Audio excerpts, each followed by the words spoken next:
Chapitre 4. J'avais ainsi appris une seconde chose très importante.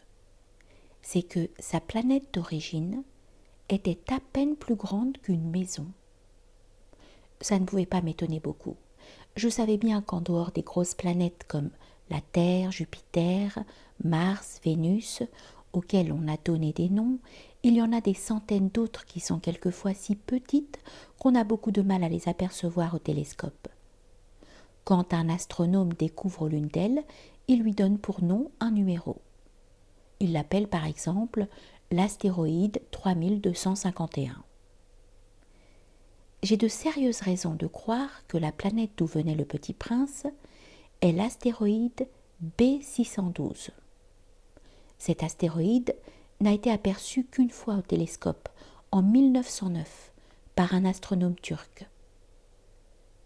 Il avait fait alors une grande démonstration de sa découverte à un congrès international d'astronomie, mais personne ne l'avait cru à cause de son costume. Les grandes personnes sont comme ça.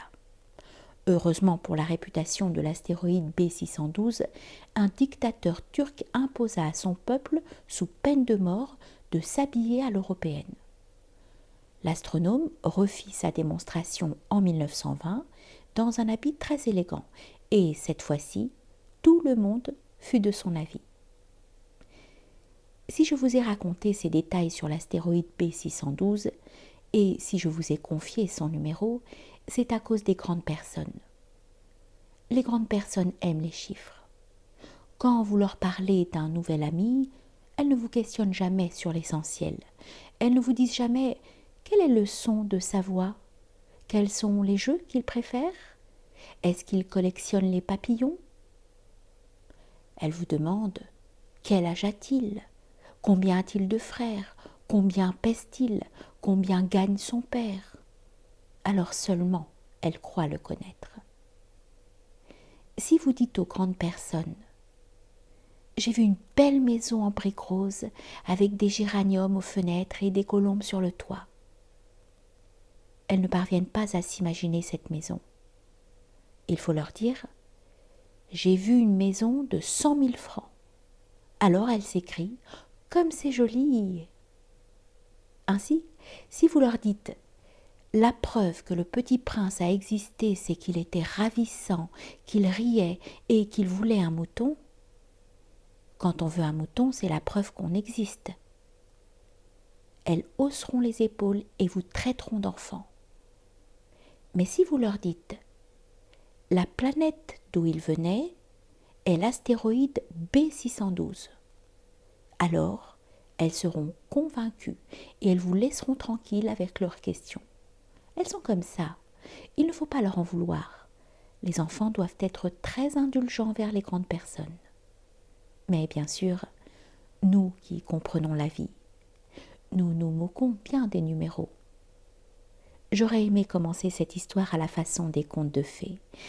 J'aurais aimé dire « Il était une fois un petit prince qui habitait une planète à peine plus grande que lui et qui avait besoin d'un ami. » Pour ceux qui comprennent la vie, ça aurait eu l'air beaucoup plus vrai. Car je n'aime pas qu'on lise mon livre à la légère. J'éprouve tant de chagrin à raconter ces souvenirs. Il y a 6 ans déjà que mon ami s'en est allé avec son mouton.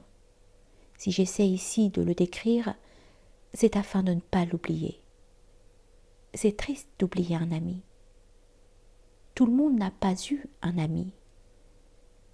Et je puis devenir comme les grandes personnes qui ne s'intéressent plus qu'aux chiffres. C'est donc pour ça encore que j'ai acheté une boîte de couleurs et des crayons. C'est dur de se remettre au dessin à mon âge, quand on n'a jamais fait d'autres tentatives que celle d'un boa fermé et celle d'un boa ouvert à l'âge de 6 ans. J'essaierai bien sûr de faire des portraits le plus ressemblants possible, mais je ne suis pas tout à fait certain de réussir. Un dessin va et l'autre ne ressemble plus. Je me trompe un peu aussi sur la taille. Ici, le petit prince est trop grand. Là, il est trop petit. J'hésite aussi sur la couleur de son costume.